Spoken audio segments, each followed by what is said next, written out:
Hey everyone, welcome to the Farm and Pastor's Wife. I'm so glad you're here. Today is Thursday afternoon. We are beginning to set up our chicken houses, and we're just doing a little bit each day. And so Bryant and I are starting today. We're going to have some extra help tomorrow. I know a lot of you guys have seen this, but we do have some new subscribers who may not have ever seen us setting up a chicken house. So I thought we would just do a little bit each day, whatever we're doing, and bring you guys along with us. Hey darling, can I tell you what's been on my mind? Sick and tired of the 9 to 5 in the city life. Hey darling, we could get out of town, see the beautiful world around, wanna see it now. Pack our bags and get in that car, leave a little note and we'll drive real far. Let's get out, we can leave this city. Let's drive to the open air, yeah, the countryside. All right, everyone, all we're doing today is we are lowering these feed pans. Somebody asked us if these were cages. They are not cages, they are feed pans. And so that's what this is. We're lowering those halfway so I can put the chick mates down. The chick mate is that little gray tube right there. And that's because when the chicks are here, they're too little, and sometimes they can't get in the red feed pans, so we feed them lower to the ground with those tubes. And so we're going to lower it halfway. We're going to put down the gray tubes. We're going to turn down the gray tubes, and we're going to put migration fences up. When they come and they're little, we only keep them, okay, right there is 300 feet to that door, and we'll turn around and there's another 300 feet to that door. So we only keep them in the center half of the house when they are babies. It's better for them to be closer together, to stay warmer. We can heat this area a lot better than we can heat the whole house, and it has to be pretty warm for chicks. So we will put down migration fences that keeps them in the center of the house. And also we're lowering down the feeders. And then tomorrow we'll do a whole nother set of things. All right, guys, what she's doing is she's taking and putting the stands out. You'll see some white fences in a moment. Those white fences will go in those stands. You see those white fences right there. We keep them on the wall. We keep them stored up out of the way. And you'll see how they go in.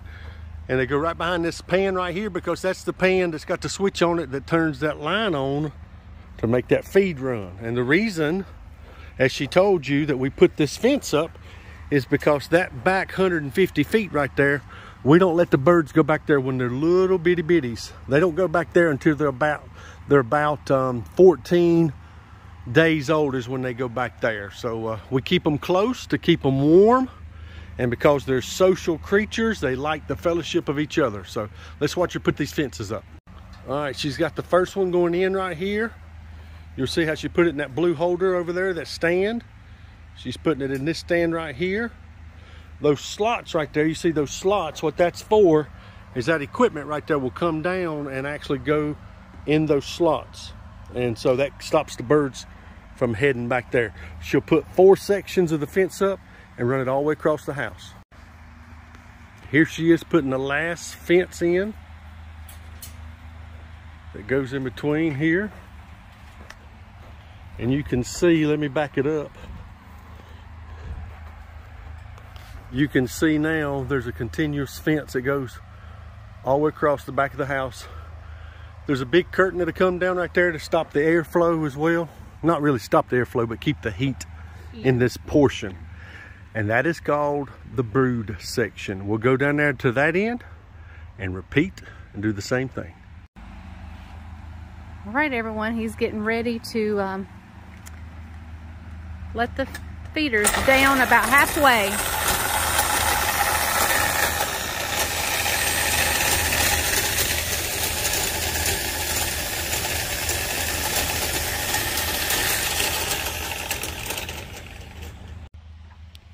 Okay guys, sorry for the big yellow finger you saw a while ago. But here is the chick makes that I'm turning down, and feed will come out of these as well as into the feed pans. Good morning everyone. It is the next day, and let me tell you, we are getting back to farming, but farming, we kind of have to have like interruptions, and we have to just roll with the punches through life. Judah spent the night with us last night because I knew I would have him today, and we were going to work in the chicken houses. And he woke up in the middle of the night. He's having growing pains. Bless his sweet little heart. His legs were hurting him. So he and I got up through the night. I held him. We went in the den. I just held him till he went back to sleep. We then went back to bed. This morning, about 5:50 or so, my phone rings and it's Caroline, and she says, "Mama, Levi is sick." I said, "Well, bring him on. We're setting up chicken houses, but what I can do is I can let him play. Because you know how kids are. They can be sick for like a few minutes and then bounce right back and play and then get sick. And then, so I said, bring him on. We'll take him on to the chicken houses with us. This is the cleanest time to be in the chicken houses.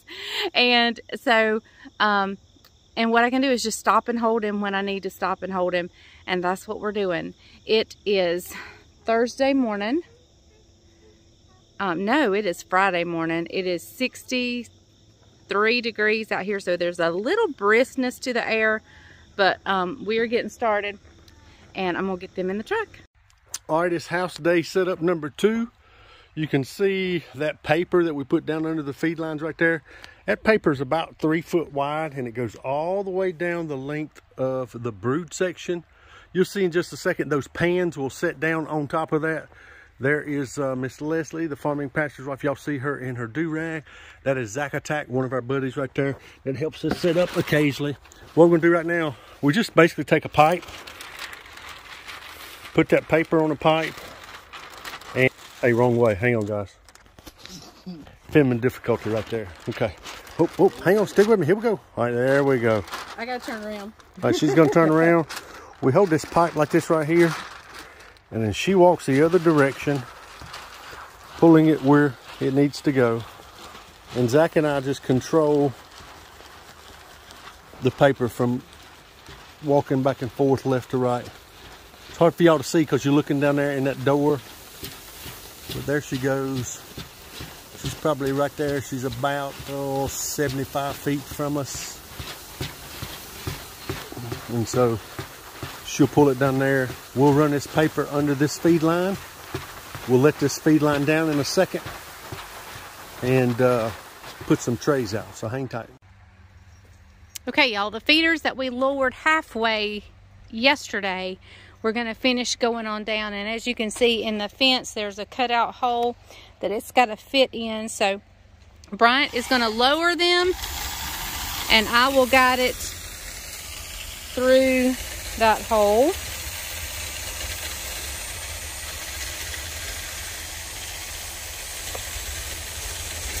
I'm just holding it up so the pan will go past it.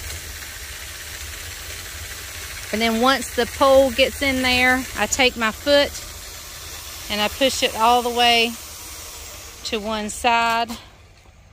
We got some patchwork to do there just so no biddies get through.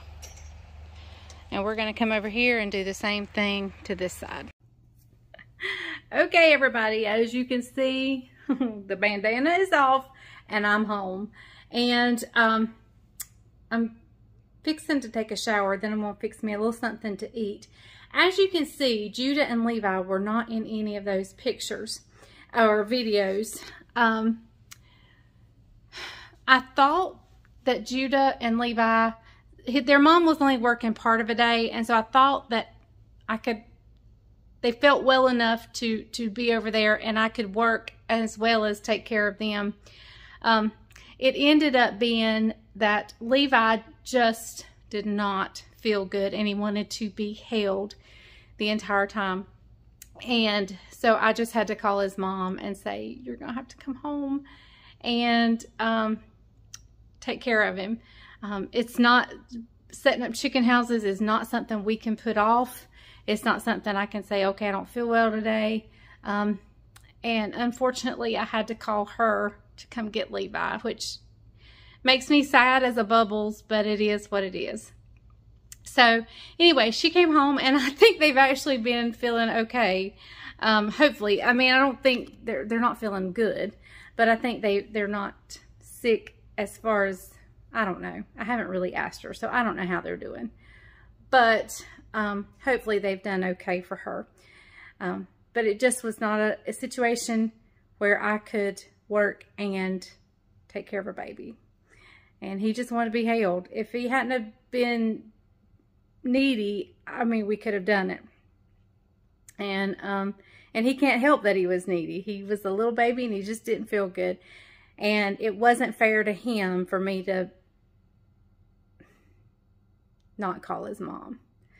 So anyway, makes me sad as a bubbles that I didn't get to feel a need. But anyway, okay, so we are going to head to the football meal. Our church feeds the football group team. Oh my goodness, I'm tired. I had no sleep last night. I'm tired. We feed the football team before each home meal. Before each home game. So I'm going to go shower, and then I'm going to fix me a little something to eat to tide me over until my supper. And I'll share that with you in just a little bit. Hey everyone, welcome to the Farm and Pastor's Wife. I'm so glad you're here. No, my t-shirt is not ripped. It is that distressed look. It's something that I'm still trying to decide if I like that or not. But anyway, wet hair and all, I'm freshly out of the shower. And I've got to make this quick lunch. Bryant would die if he knows I'm on here with wet hair looking like this. But anyway, I wanted to share with you this quick, delicious, easy lunch. Now, if you are watching your bread or trying to cut back on bread, but you still want a sandwich or you still want something that is like a bread. I've mentioned these before, but I want to introduce you to them again in case you've missed it. The Outer Aisle Cauliflower Sandwich Thins. This is not sponsored in any way, shape, or form. I just love these. Love them. I get this box at Costco, but I've also ordered them online. And I've ordered them through the Outer Aisle company. And they have different flavors of them, actually. I think I just get the regular, but it is delicious. And so, I'm going to use 2 of these. I'm going to make me a little pizza.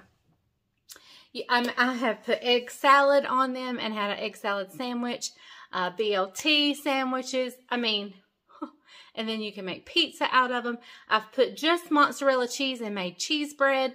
These things are so versatile and they're so wonderful, and I absolutely love them. Like, I love them. Like, if I could put something at the top of my list for healthy eating, this would definitely be one of them because it helps me when I'm missing bread. So anyway, let me tell you, let me give you is 2 of them. 2 of them is only 100 calories, only 3 carbs, 1 dietary fiber, meaning that in 2 of these, there's 2 net carbs. In one of them, there's 1 net carb. So, oh my goodness, I love these so much. Okay, so I'm going to stick these in the air fryer. Speaking of air fryer, my air fryer is going to be retired or promoted, however you want to look at it, to Isaac. He needs an air fryer, so I'm going to give, it has seen its better day here for me because I use an air fryer a lot. And I have a new one that we are going to be trying out together. I'm going to use it and try it out with you guys. I'm going to do something simple in it, and I'm going to like maybe cook a steak in it. We are going to, yeah. Okay, I'll leave these in the freezer till I'm ready to use them, and then I'll just pop them apart. So this is the size. I'm going to stick them in the air fryer and brown them up, and I like mine good and toasty. So that's what I'm going to do. I'm going to get them in the air fryer. I'll come back and talk you through the rest. And y'all, those were my last 2. I'm going Monday to get more, but I've got to make it through Saturday and Sunday without them. Oh my goodness. But anyway, so what else you're gonna need is a can of chicken. My favorite canned chicken is that comes from Sam's Club. But I'm out of that too. So I'll be making a trip to 2 clubs tomorrow, Monday. And so I just mixed in some canned chicken, just a tablespoon and a half of my favorite buffalo sauce. So just use your favorite buffalo sauce. You're gonna need some ranch dressing, regular or light, either one. I just happen to have regular right now. And some mozzarella cheese. That's all you're gonna need. And we're gonna make a buffalo chicken pizza. 2 of them, actually. 2 of those little rounds. So stay tuned, it's gonna be delicious. Okay everyone, here is mine. Mine are good and toasty. I like mine toasty, but you can do them you can eat them raw, or you can toast them up to whatever level of brownness you like. All right, so let's put this thing together. And we're gonna go back in the air fryer with it for just a little bit. But I'm gonna put just maybe a tablespoon or less, a little bit less than a tablespoon of ranch dressing. I'm gonna take the back of a spoon and just kind of spread that around. I actually got too much on that one. I don't want to overdo it with the fattening ranch, but just a little bit. Goes a long, long way. Let me rinse that off because I'm going to use that same spoon in my canned chicken that I have doused. Oh, I can't get the lid off. That I've doused with buffalo sauce. And I'm just going to take that. Y'all, I thought of something else while I was in the freezer for something. And I saw steakums. Y'all, steakums are very, very clean eating. It's just steak and salt and water, I think. That's all that's in it. And so I had a brain, like, I was like, whoa! I had a light bulb moment. So cook up some, some onions and peppers and use a steakum on these cauliflower rounds, and then top it with a slice of provolone cheese. Maybe put some mushrooms on there, and you would have a healthy Philly steak and cheese. And who ever heard of a healthy Philly steak and cheese? And y'all, I'm telling you, these cauliflower, I mean, I've been dieting long enough to know that I get sick of cauliflower, but I don't ever get sick of these. These are so good. And they don't have that cauliflower taste. Okay, I'm going to take just some mozzarella cheese. Just a little bit. On top. And I'm going to take a spatula and put it back in the air fryer. I toasted mine at 400 for like 8 minutes. I'll put these back in there, keep it at 400 for about maybe 2 minutes until the cheese starts getting kind of melty and had little brown bits on it. Okay, everybody, let me get it in the light. There it is. Oh, so good. All right, let's give it a bite. It's gonna be hot. I don't know how Bryant feels when I call him in here for a hot taste test. Okay. Oh, it's so good. All right, let's go.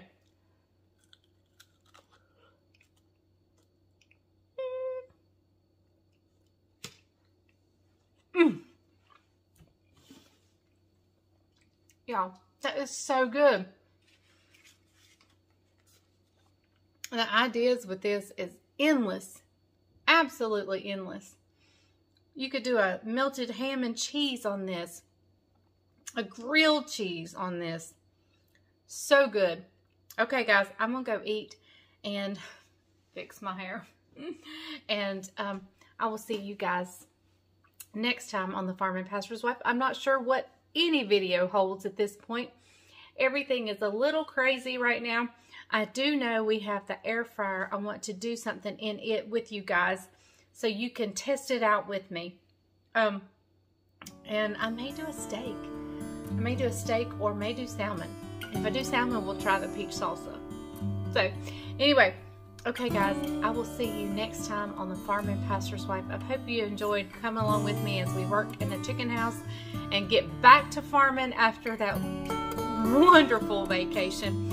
I'm ready to go back on vacation, and I could actually stay on vacation, but it is nice to get back to what we love, which is farming.